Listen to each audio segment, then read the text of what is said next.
right. Hi, everyone. Welcome back. I am really excited. Today is a real treat because I've got Alek here from Triad Music Academy. And Alek and I actually worked together about 2.5 years ago in OTB, and we're doing an update interview and telling the story about what's happened since then because a lot of things have changed in your studio. But Alek, I think what maybe makes sense at this point is tell us a little bit about Triad Music Academy as it is now, and then we'll kind of Mhm. work backwards from there. Sure. Well, hello, everybody. My name is Alek Wasserman. I am the founder and lead piano instructor at Triad Music Academy in Winston-Salem, North Carolina, which is a small to medium-sized city to those who aren't familiar with the area.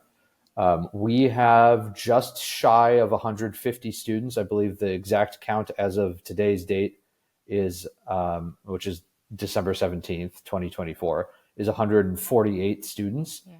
It is predominantly piano.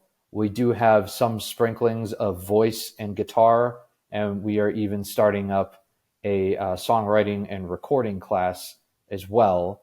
But I would guess, without combing through everything in my music staff, that we probably have like 135 piano by itself. So we're pretty piano heavy. That's awesome. Well, and obviously you said you're the lead piano teacher. So when Mm-hmm. we first started the studio, way back in kind of spring, summer of 2022, it was just a piano studio. Mm-hmm. Tell me a little bit about hiring other instruments, because obviously that's not your background and that's not necessarily your experience. So, Mm-hmm. what drove you to even bring in additional instrument offerings? Yeah, so we hit about 100 piano students, and that was like 10 months ago. Um, and I said, okay, we've got 100 piano students now. And at that time, I don't know if we had like 8 or 9 teachers, whatever the number was. And my thought was, okay, we have kind of maybe, hit the market with piano, not sure how much more we can do because 100 piano students sounds like a lot. And I worked in um, actually one of my main competitors prior to starting Triad Music Academy. And I don't think they ever had much more than that. So my thought process was like, all right, we got to diversify if we want to continue to grow. We can talk about this more later. The short answer is actually piano is doing just fine growing by itself. But either way, so I was on a Zoom breakout session with University of North Carolina School of the Arts music alumni, and there was a voice alum there who said that she was interested in teaching for us, and it was something I was already kind of thinking about. So Nice. we got connected on Facebook, and then we had an interview, and we went from there. And then I had somebody approach me about teaching songwriting and guitar, and we started with just guitar, and now he's got his songwriting and recording class we're going to start in February. But that was how guitar also happened.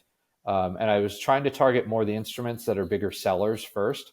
And I do have a little bit of a background in both voice and guitar, not like piano where I have degrees in piano, but I took guitar lessons for a couple years as a kid. I was in a glee club when I was in high school. They called it Tower Singers, but it was glee club.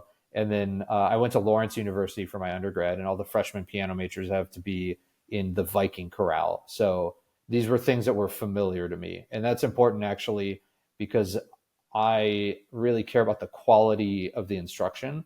And so I'm not going to hire like an oboe teacher because I don't know very much about how oboe is taught, just as an example. Yeah, that makes a lot of sense. And it Mm-hmm. sounds like it's very much like right person, right time, Mm-hmm. kind of right fit. And when we talk about hiring, obviously hiring is a challenge. I'm sure we'll talk about that in a Mm-hmm. little bit too. Finding the right people, it obviously matters a lot to you and to the growth of your studio. It's also difficult to do that marketing, do that hiring, and find the right people that are really aligned with your teaching values. Mm-hmm. And not difficult in a way that means we don't do it, obviously. Like we're Mm-hmm. doing something right, the studio keeps growing. But it is a challenge. And so having those situations where someone just kind of presents themselves because they already feel aligned, I think that makes a big difference in growing the studio. Mm-hmm. That's fabulous. Let's back up a little bit.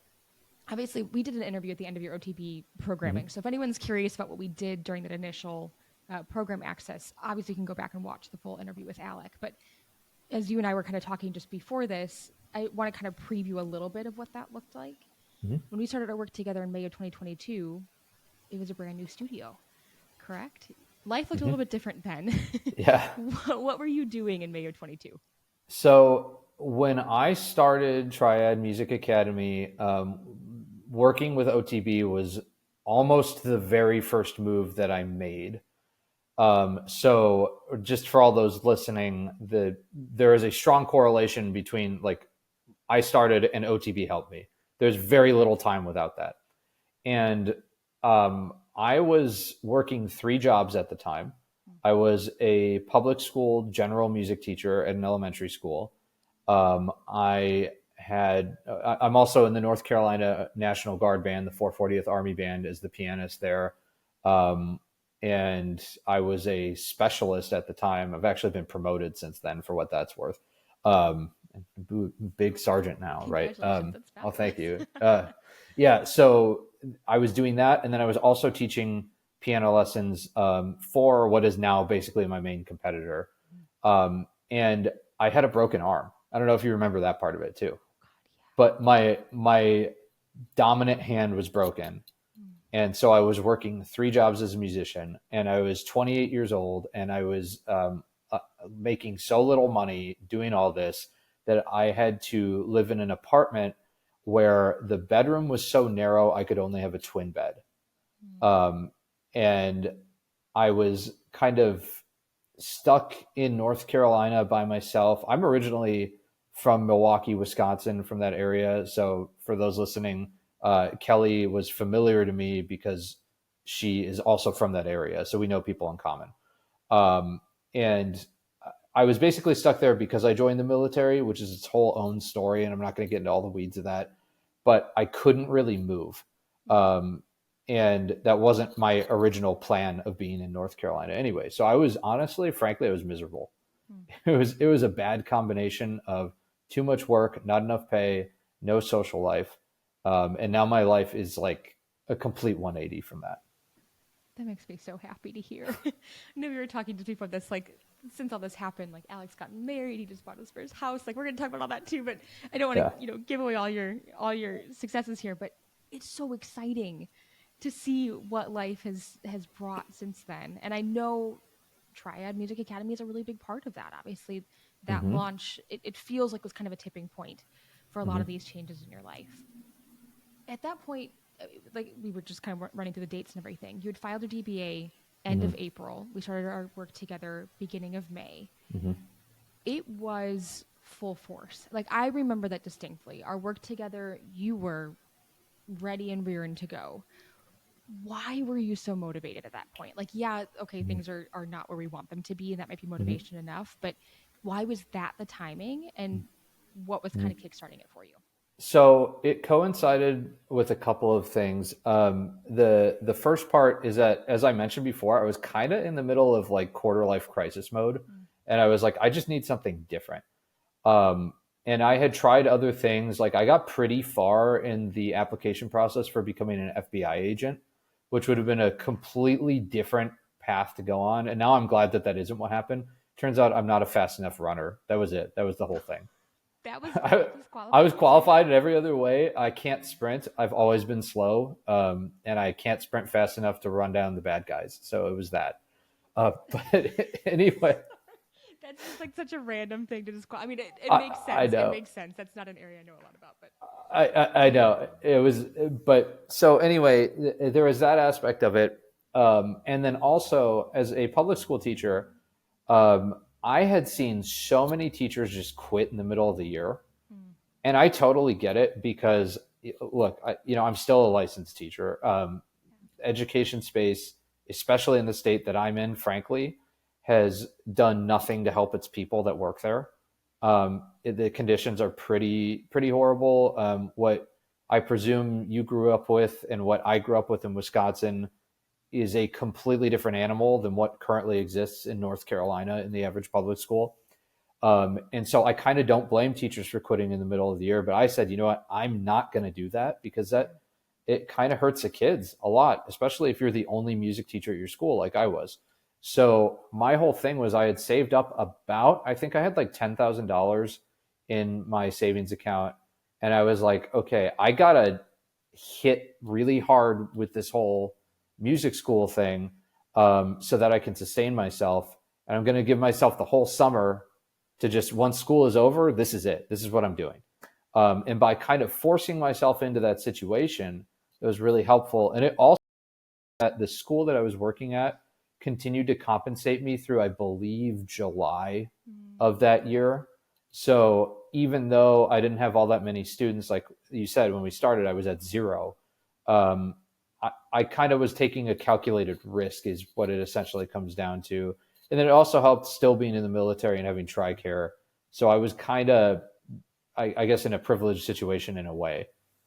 Yeah, that makes a lot of sense. But we obviously were motivated. Like, we had to replace that income really quickly, and we wanted to get out of the other studio as quick as possible too. Cards on the table, working for another studio was, I think, a great fit for you at the time. But I think you've always been a little bit more entrepreneurial than that, if I can speak on your behalf. Like, this is something that you were clearly very driven to do. And as evidenced by what the studio looks like now, this was always a really, really good fit and a really good path for you. But when we look at that summer and the work that you were putting in, it was a lot of time and energy. And we were kind of joking before this too, that in retrospect, you kind of put on the rose-colored glasses. Like, everything's great now, and I love what I'm doing, and the business is successful now. But at the time, when you're in the trenches, so to speak, and you're doing that work actively, it's also exhausting. And that's not to say that it wasn't successful. I mean, when we look back at your numbers, so we started, like we said, in early May. By about mid-August, we had, I think, 28 students is what I have on my end, and around $4,800 a month in revenue coming in, which was fabulous. Obviously, a lot has changed since then. But just to kind of put a little bow on this part of the conversation, during that summer, when you look back at that now, it was a lot of work. We were having a lot of success. That kind of dichotomy is a challenge. What did that feel like at the time? So I have these conversations with my wife all the time, because she is a teacher, not a music teacher, but she is a public school teacher. And she sees me do all this work. And so she kind of understands like both sides of it, even though she hasn't been on like my side, but she sees it up front. And I always call it W2 brain versus, entrepreneur brain. And when you're in W2 brain or W2 mindset, you're doing all these pluses and minuses, right? You're like, oh, this is my income. And if I add this much, I can't afford whatever. If I subtract that, then I'm good. And then when you really get in entrepreneur mode, it's not pluses and minuses anymore. It's multiplication and division. It's, okay, if I spend another $600 a month adding this new space for my studio, then it takes roughly 9 students to get my money back. And over the course of an entire week's worth of appointments that you can get in the studio, give me a couple months, we're going to break even probably within like 2 months, honestly. And then after that, you're cooking with oil, right? And I think that music school in the aggregate, I mean, I haven't been in music school since 2018, so I don't know. Maybe things are different because the whole pandemic happened and a lot has happened since 2018, right? But in the aggregate, music school doesn't do anything to help people with a good mindset for entrepreneurship. I am grateful for the education that I had, especially at Lawrence in undergrad, because it was a liberal arts education and they really teach you how to ask questions and how to think. And Lawrence doesn't play any games. Like, you won't make it there if you're not smart. You just won't. I don't care what anyone thinks about it. But at the same time, I had to unlearn a lot of structures that were really ingrained into my head. And I think, frankly, music school teaches people to value the appearance of success over actual financial gain. And so undoing a lot of that was really important for me. I mean, in what other profession do we see, like, I know someone who took a job with a regional orchestra, which is essentially just a part-time job, and moved all the way across the country for that. Or I met another person who got an adjunct professorship and moved all the way across the country for that. What other industry do we see people want to get a doctorate and look a certain way and prioritize that over their actual like health and success? It's crazy. So unlearning all of that was really the big lesson. Yeah, I completely agree with you. Obviously, this is something I rant about on social media all the time, but this is a real problem that there's a lot of layers to it. But I think one of the biggest things that we run into is that the people that are providing the education in music school and in conservatory a lot of times they finished their terminal degree Mm-hmm. and they went right back into academia. And Mm-hmm. that pipeline is very strong. Mm-hmm. That means that they're fabulous teachers, right? They've gotten a Mm-hmm. lot of teaching experience, especially through post-grad work. That's great. So they're qualified instructors for sure. The missing piece, though, is that they've never been entrepreneurial themselves. Mm-hmm. They oftentimes have not really had a studio that they've run independently, or maybe they haven't done a ton of gigging. Like they either, again, went right back into academia. Maybe they had a regional orchestra position and then they were working a non-music job until they found that position, or they're an adjunct professor. They're kind of piecing a lot of things together. And there's nothing wrong with any of that if that's the aligned pathway for someone. But it does mean that students that are learning from those professors are not getting Mm-hmm. the entrepreneurial piece of things because you can't teach what you've never experienced and what you don't know. Right, So right. And it's difficult.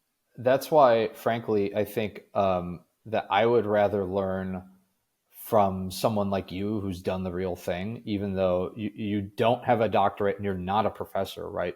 Compared to some of the people that they put in some of these music entrepreneurial professorship positions that sometimes I kind of wonder when I read what they've actually done, like, Mm.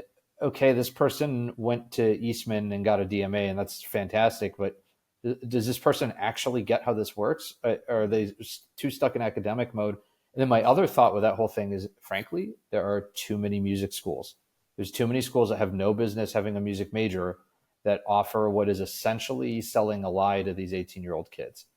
And I don't want to be Debbie Downer, but if you didn't go to Juilliard or Peabody or something like that for your undergrad, your likelihood of following the traditional path is probably less than 1%. Like, let's be real, it's probably only 5% for those people. You know, there's plenty of grads from all these big conservatories who just teach lessons in gig, and that's what they do. You know, so I could go on about this forever. I'm kind of like a conspiracy theorist about music school. Yeah. Yeah, I totally understand that one. I'm on the same page. And I think what's really important about this conversation too is when we're looking at, if you put it in the context of the success that you've had, Mm-hmm. you had to learn so many skills Mm-hmm. independently outside of music school that have created your success. And obviously you came out of music school a fabulous player and a fabulous teacher. You had those skills and that was really important. And of course that's foundational to everything we're talking about today. But starting a studio, marketing and adding students to the studio, making sure they're aligned students, hiring other people, managing other people, running a large scale business at this point with 150 students enrolled, those are not skills that music school taught you. And I think it's easy to look at it and say, well, obviously not, because not every single student's going to do that.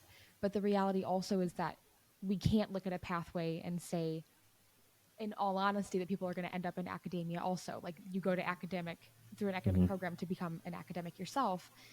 The numbers aren't there either. We're graduating like 20,000, nearly 20,000 undergraduates in Mm-hmm. music programs every year, just from NASM schools alone. Mm-hmm. There's like 8,000 full-time faculty positions total in the US for music schools.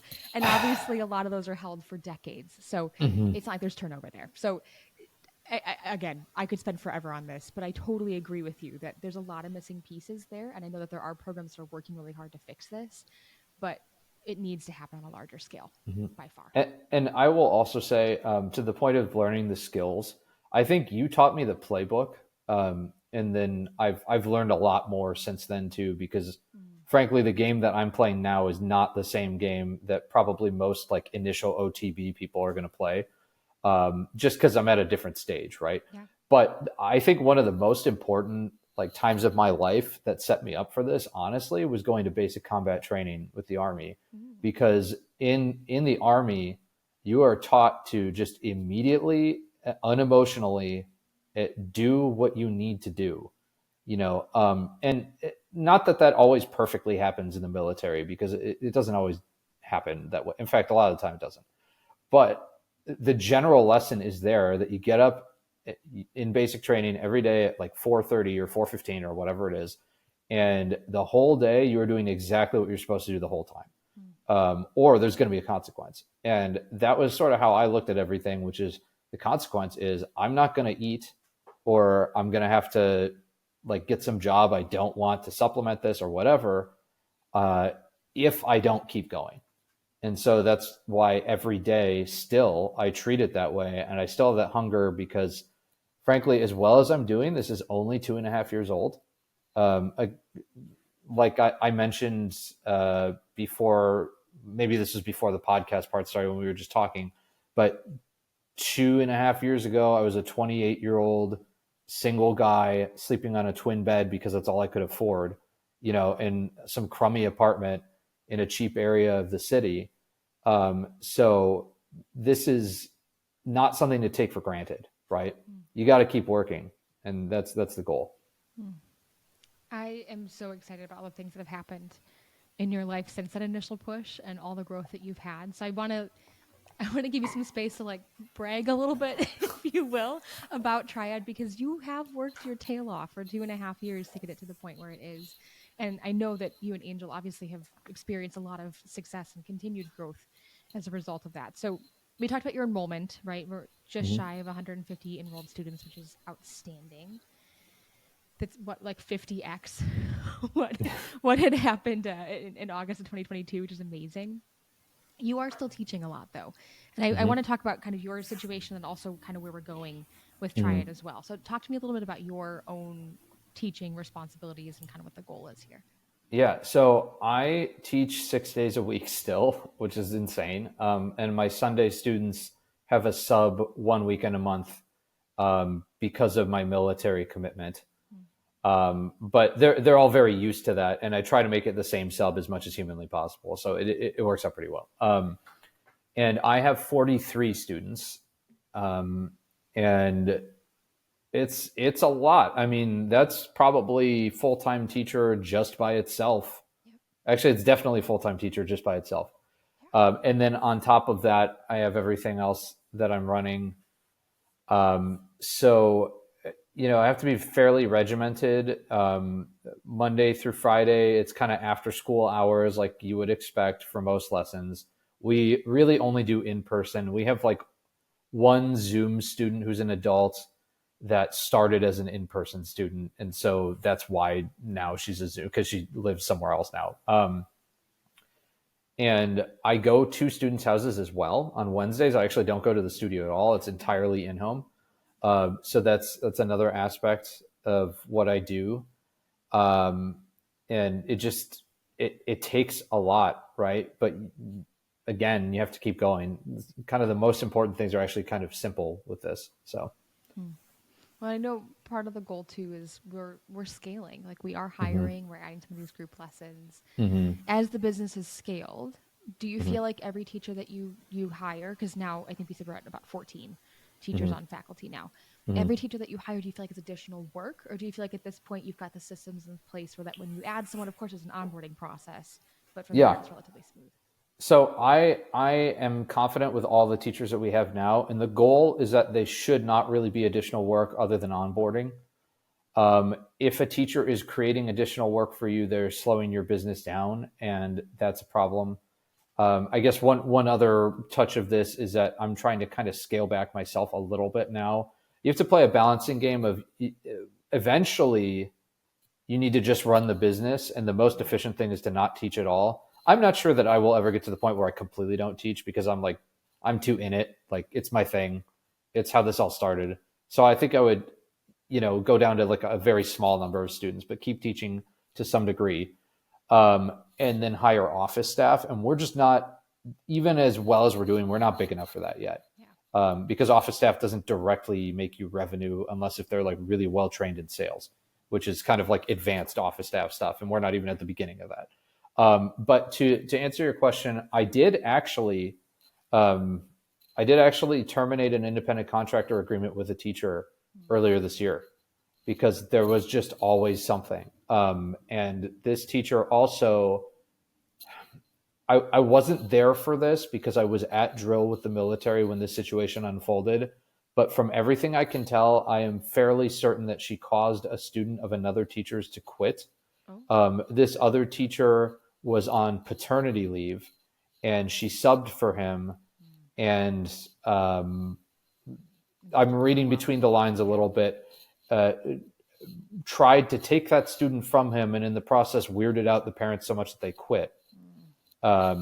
And then the teacher actually, the original teacher, not the sub, saw the student at another place taking lessons later.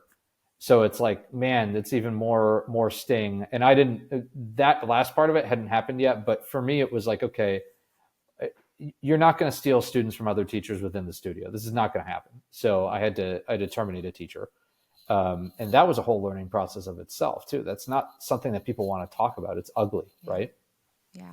But having aligned teachers Mm-hmm. and also fostering a community between teachers. We're not each other's competition, right? Like it is important. And we talk about other studios, we talk about other music teachers sometimes as competition. But the other reality of this too is there is an ideal fit for every student. Mm-hmm. And if it's not us, that's okay. But Mm-hmm. also, if it's not an individual teacher in the studio, part of the strength, of course, for you in having a multi-teacher program is if this one teacher isn't a fit, we Mm-hmm. have options. Yeah, absolutely. We can try other teachers and we can make sure that the student is really getting the best out of that. Mm-hmm. And we were kind of talking before we started recording about running an ethical studio and how important it is to pay our teachers fair wages and ensure that they're being paid for their experience. But I think part of that like ethical running of a studio is also ensuring that you're not just saying yes to every single student, you're really Mm-hmm. saying yes to the students that are a good fit, because Mm-hmm. we've all been on the receiving end as students ourselves of a Mm-hmm. teacher student relationship that wasn't fully aligned, and Mm-hmm. it's not a great experience, right? You just don't get the most out of that. So Yeah. having that match is really important. Well, so to that point, we do all of our registration via phone call. Mm. And one of the reasons for that is um, it's the easiest way for me to take a payment method, Mm-hmm. because I use my music staff. And as far as I have figured out my music staff, I would need to register the student with a teacher first, I think, and therefore notify them and then send a link for payment. And if you don't have the payment, don't consider that a student, at least in my experience, Yep. because people will pull out. So that's one of the reasons that we do these as a phone call. But one of the other things that we do on the phone call is I get a feel for what the students' needs are based off of what the parent is saying. And honestly, most students, I could throw them with most of my teachers and it doesn't matter. It's just a matter of the schedule. Yeah. But there are some that maybe they had a sour taste in their mouth from some other previous teacher they had.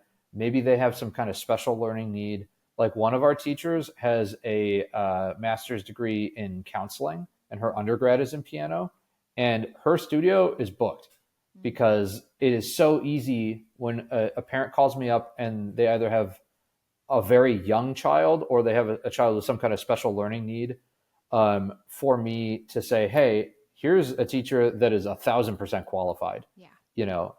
So we do things like that too, and then also vetting out the students that aren't a good fit. This is something that's taken me a long time to learn, but there are definitely people that call you up and you can just smell it. That's not going to be someone you want to work with. And be efficient. Don't say yes to everything. I know it's so hard when you only have like 6 students. I learned that lesson like 18,000 times. Mm. But on this side, I actually told a lady the other day, you called me up, immediately started talking about how you like owe money to something and lessons would be really complicated and that were too expensive and and I was like, all right, We're not a here, I'm fit. going to refer you over here, Yeah. you know? Sorry, this is clearly not the match. Yeah. Well, it's interesting too because I think sometimes when we talk about this ideal student fit, a lot of times parents or students they're asking everyone. So they're reaching out to a lot of different teachers and they're trying to get a feel for everything. I personally have found in my own studio that, and I think you are kind of hinting that you've experienced this as well. Sometimes when you decline a student because you can't provide something that they need or something they're looking for or whatever, they're like the energy match is just not quite there and we refer them out to another teacher, another studio business instead, that is still goodwill. That is still good marketing and good rapport building for the studio or the community. The fact that you're Mm-hmm. not just taking everyone and trying to force the relationship because, again, we want the enrollment and we want the tuition money, that builds a really good reputation that you are doing things for the student, right? Mm-hmm. It's a student-led relationship and you're really trying to put them at the center of that and make sure that we're bringing in people that are really aligned so the student is getting what they need. Again, that kind of like ethical part of the studio, it really does matter. Mm-hmm. And the more free and correct information you can provide to the public, the better you're going to do. It's just that simple. So, yeah. Totally agree. One other quick piece of the growth that I want to touch on, you have shifted studio spaces. So when we originally started the studio, you were in a piano showroom. Now we're in a standalone spot. What was that process like? Right. So when I first started the studio, I was fortunate that a local piano gallery owner offered me to use a room in the gallery for free, actually, for the first, like, it was like roughly a year. I don't remember exactly. I wasn't even paying rent, as just kind of like a marketing thing for him to get people like in the door. And it was good, especially when it was just me. There are a lot of things that change when you become multi-studio compared to when you're by yourself. And so he only had really 2 rooms that could be used. Okay. The way that his space was laid out, because it's a piano gallery, so like most of it's open space, and you're not going to teach a lesson like in the middle of the piano gallery. You got to have a closed door. People are testing pianos and trying to buy. Yeah. That's rough. I mean, with a closed door, actually wasn't that bad with that aspect of things, except for when people would play the organ. That was just, But anyway, so we eventually got to a size where, okay, we had the first room that was filled up. We had the second room that was starting to fill up. And then I could see the writing on the wall, which was, I'm only ever going to get to like the, I don't know, maybe 100 student size, roughly speaking, if this is where I am. Because I think like within each studio room, you can get about 50 kids per week, 50 students as a rough number. And I didn't want to stay at that level because that's actually kind of like a hard level to be at, because you still have to teach. You don't have enough profit from the other teachers where you can just stop teaching at that size. Unless if you want to be just like back to where you were before, kind of financially. So anyway, my thought was, okay, let's go to this next space. And I actually got with a commercial realtor, and we looked at a bunch of spaces. It was really hard to find one. There was another space that would have been probably actually kind of better for us, but we just couldn't quite afford it at the time. If we had today's numbers, we'd actually be saving money over, and I'll get to that in a second. But at that point in time, we couldn't quite afford it. It would have been great. So then we looked at all these other places. A lot of them won't take a music studio because you're loud. Yep. So then we found an office building, and it was kind of my last choice out of all the choices, to be honest. And they had 3 rooms in 1 suite. And so we did that. We finally filled up the second room. Then we started filling up a third room. So here we have 3 pianos in consecutive rooms. And these are baby grand pianos because I'm sorry, I'm completely unwilling to teach a lesson on a keyboard. That's not a piano lesson. You're just going to ruin the student's technique. And I don't care who hears me say that and disagrees, you're wrong. But anyway, I'll do hill that people die on. I love it. Yeah. I will do a quality upright, although I prefer a baby grand because of the double escapement action. But anyway, that's getting on a tangent within a tangent. But so we had 3 rooms consecutively, and then it was becoming very clear that there was too much noise in this area, especially because one of the lesson rooms was also doubling as the waiting area. And so we learned this lesson kind of the hard way. I mean, luckily, nobody quit lessons over that I am aware of. Maybe somebody did. When we get to our size, there's a couple people that discontinue every month. Sure. It's just part of the deal. But what I learned was, like, I was getting annoyed teaching in this situation, and I'm the one who owns the business. How do you think everyone else feels, right? So then this office building that we had a suite in is next door to another office building on the same campus, same owner, same management. And so I went to the management and I said, hey, do you have anything else that's open? And they had 2 options, and I chose the one that I thought was better out of the 2. We put a piano up the stairs over there. So now we have 4 acoustic pianos and 3 lesson rooms, and then 1 space that kind of doubles as like the waiting room / like masterclass area, whatever. And so it was actually a good lesson in investing in quality.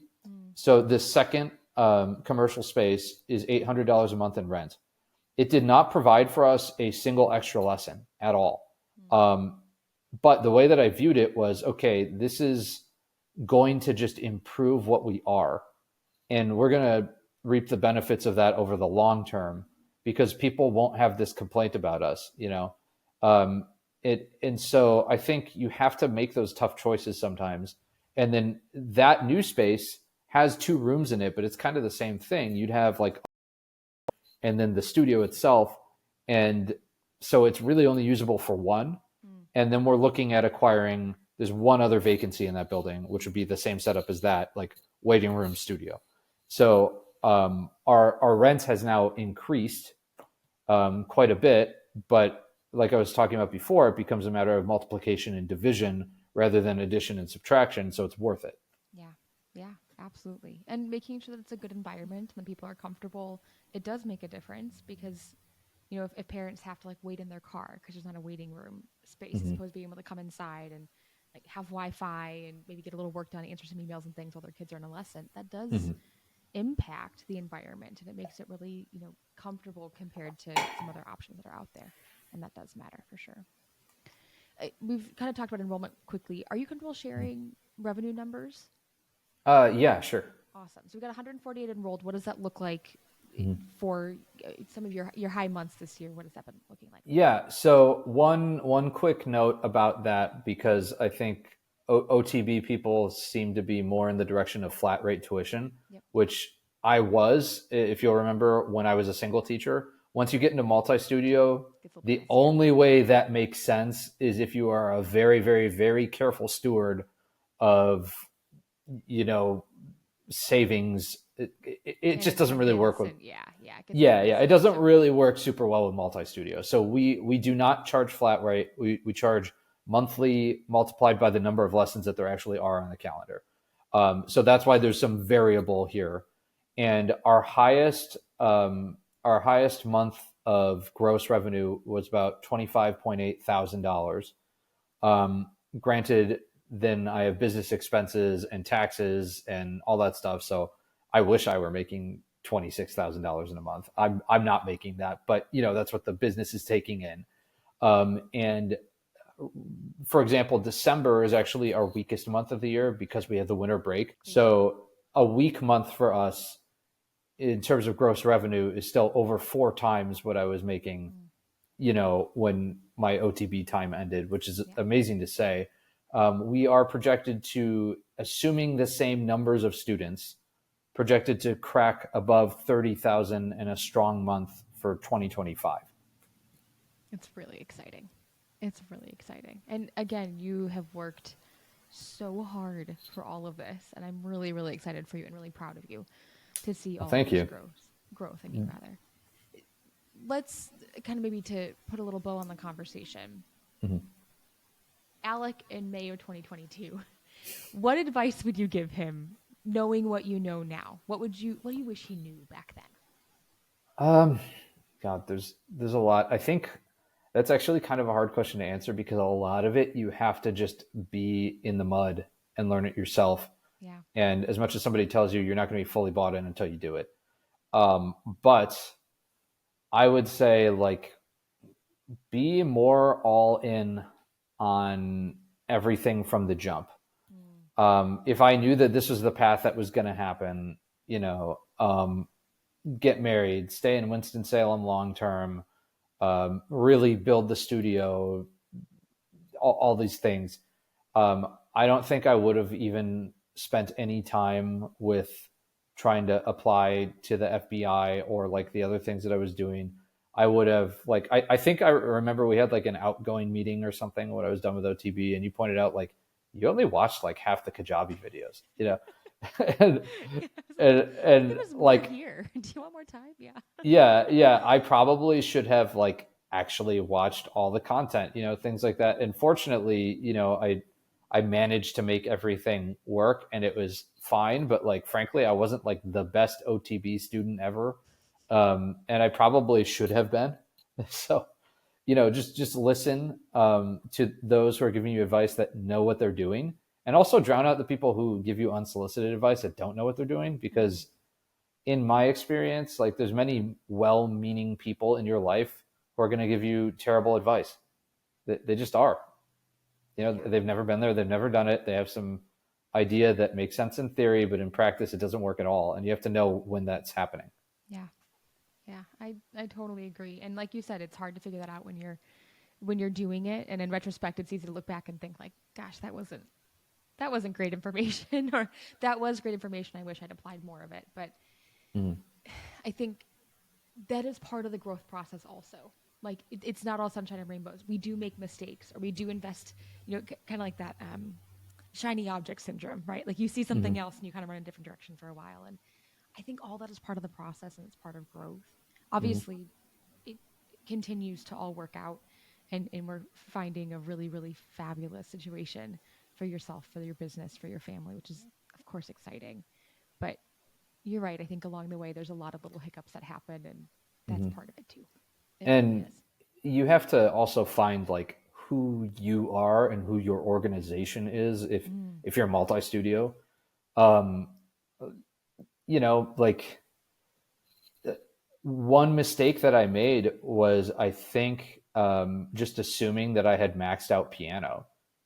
And in reality, no, piano's our bread and butter. It's the center of what we do, because we publish articles in our newsletter about how to teach, and the different things we do for like a kindergartner versus an elementary student versus an older child versus an adult, and nobody else is doing that. And it's like, it's really easy. It's like surprisingly easy to do that kind of stuff, and then get a competitive advantage, but I think just you have to make the mistakes in order to learn, like, hey, this works for this other studio that I'm aware of, and that's great for them, but our situation is different. And so we need to stay focused in what we do and try to scale that, and don't just jump to adding, euphonium lessons because it looks cool. I mean, it never will, but Sorry, euphonium players. I think the other thing too is business growth. If I could kind of summarize a little bit what you're saying too, business growth often reflects our personal growth, right? When we find who we are and we find that alignment, or we find the things that we're really passionate about, and we get to run in that direction a little bit more. And we have some of the mindset adjustments that we were talking about even before we were recording as well. When that personal growth happens, it makes the business growth so much easier and so much faster. That's not, it's not always one-to-one. Like sometimes we have a little bit of personal growth and then the business growth follows, and vice versa. But those are very attached and very intertwined. Something that I think I really, I appreciate you saying, wasn't the best OTB student. I would say on the contrary, I remember in that summer, there was a lot of personal growth and development that was happening. Like you were figuring out, what is the next path for myself, and what does life look like, and what are my goals, and what is the most aligned. And that is key, important core work that led you to where you are. Like applying for the FBI, like again, maybe was it like shiny object and maybe to distract a little bit from this goal, potentially, but also there's no what ifs about that. Now that wasn't the fit. And like checking that little box and giving yourself permission to move on and like dive full into music, I think that's a really important part of your journey and your story and your success as well. Yeah, and I will also say that this is going to sound cheesy, but there's like a little bit of like a spiritual element to running your own business, because it's all about who you are and what you're putting out into the world. Yep. And I say spiritual because for me, it's not like really a religious thing like that, but spiritual in like the general sense of like every human being has something inside of them, and that's what you're putting out into the world. And it's kind of hard because at the level of someone like you or me, where we have these crazy looking revenue numbers monthly, right? People presume that we have just become like this corporate shill sometimes. I don't know if you ever experienced that, but I get all kinds of like weird reactions to who I am. I mean, there's some people that think that I must be some expert in piano playing because of TMA. You're going to get a lot of reactions to what you're doing, and they're sometimes out of your control. And the bigger your business gets, the more people are going to have eyes on you, right? Yeah. And so the only thing that you can control really is not how other people respond to you, but how you control the quality and that you're doing what you think is right, you know? And that's my roundabout thing that I'm getting at. Yeah, no, that makes total sense. Like you said, it's intertwined, and when you are, we talk about like the ethical studio and talk about this alignment too, when you are approaching your business and your work from a place of alignment and care and authenticity, it shows. And it's part of, I think, to kind of summarize here, I think it's part of why your business continues to grow so quickly is because you're really putting that in the center. And I'm really proud of you for that. It's not easy to do all the time, but you're crushing it. There's a lot of really wonderful things happening. Congratulations again.